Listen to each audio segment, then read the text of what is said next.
wabarakatuh. Pada kesempatan kali ini saya mewakili kelompok 6 ingin mempresentasikan terkait activity based costing dan customer profitability analysis. Dalam dunia bisnis modern, pemahaman terhadap biaya produksi dan layanan sangat penting untuk meningkatkan efisiensi dan profitabilitas. Activity based costing dan customer profitability analysis adalah dua metode yang digunakan untuk mengalokasikan biaya dengan lebih akurat. ABC digunakan untuk menentukan biaya produksi yang lebih spesifik, sementara CPA membantu dalam mengidentifikasi pelanggan yang memberikan keuntungan lebih besar bagi perusahaan. Dalam kesempatan kali ini, kita akan membahas konsep ABC dan CPA serta penerapannya dalam bisnis. Activity Based Costing atau ABC. Activity Based Costing adalah sistem perhitungan biaya yang membebankan biaya overhead berdasarkan aktivitas yang mengonsumsi sumber daya. Tidak seperti metode tradisional yang hanya membebankan overhead berdasarkan volume produksi, ABC lebih akurat karena mempertimbangkan seluruh aktivitas yang terjadi.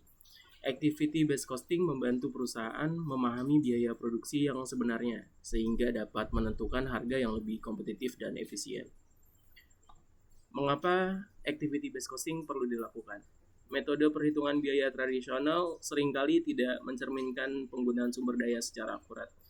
Sedangkan activity based costing membantu dalam mengalokasikan biaya overhead dengan lebih akurat berdasarkan aktivitas, lalu mengidentifikasi aktivitas yang tidak memberikan nilai tambah, membantu dalam pengambilan keputusan strategis seperti penentuan harga, pengurangan biaya, dan peningkatan efisiensi operasional. Memungkinkan perusahaan untuk lebih kompetitif dengan memahami struktur biaya mereka. Hierarki penggerak biaya dalam activity based costing, yang pertama biaya tingkat unit, biaya yang muncul setiap unit produksi, misalnya jam mesin, jam kerja langsung. Yang kedua, biaya tingkat batch. Biaya untuk kelompok unit produk yang diproduksi dalam batch tertentu, misalnya biaya setup, inspeksi produk per batchnya. Yang ketiga ada biaya pemeliharaan produk. Biaya yang diperlukan untuk mendukung keberlangsungan suatu produk seperti desain dan penelitian. Yang keempat, biaya fasilitas. Biaya tetap yang diperlukan untuk menjalankan seluruh bisnis seperti sewa gedung, listrik, administrasi, dan biaya-biaya lainnya yang keluar untuk produksi.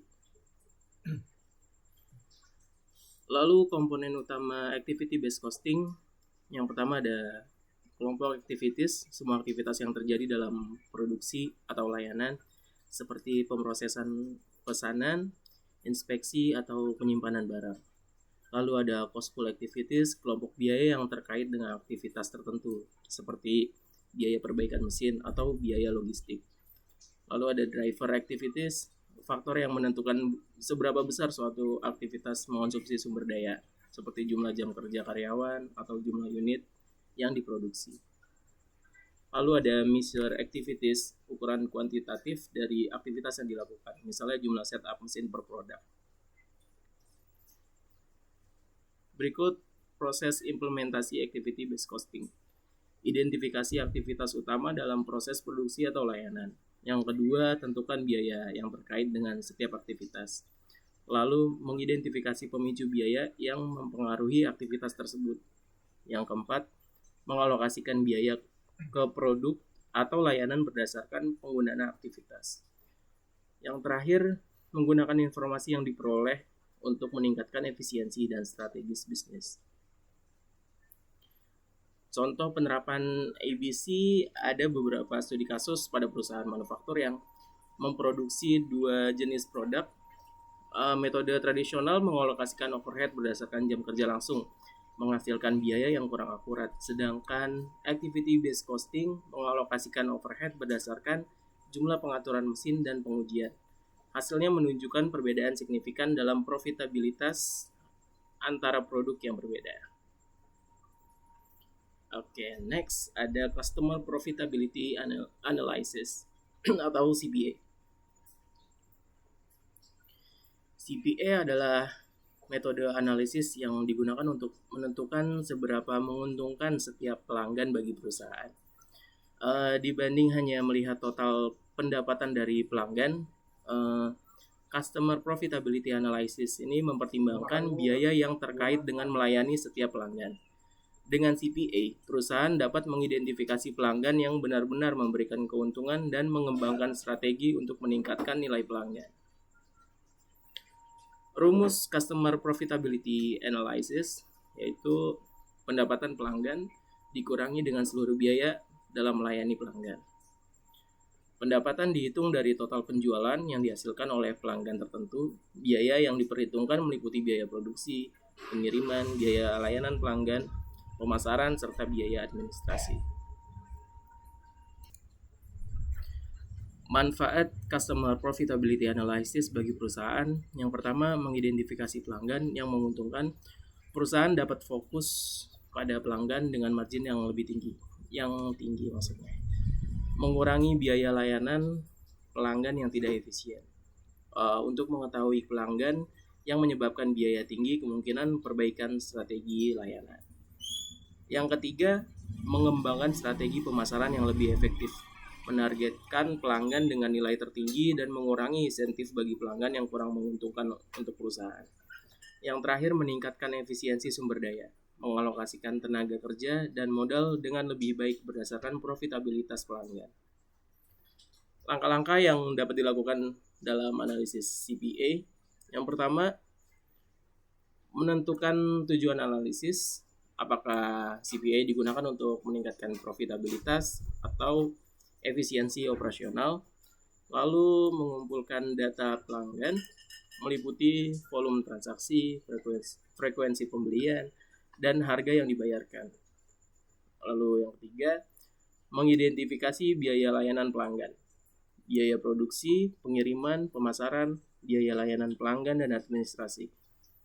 Lalu yang keempat, mengalokasikan biaya ke pelanggan, menggunakan metode historis dan aktual untuk mengetahui seberapa besar biaya per pelanggannya. Selanjutnya, menghitung profitabilitas pelanggan. CPA dihitung dengan mengurangi total biaya dari total pendapatan pelanggan.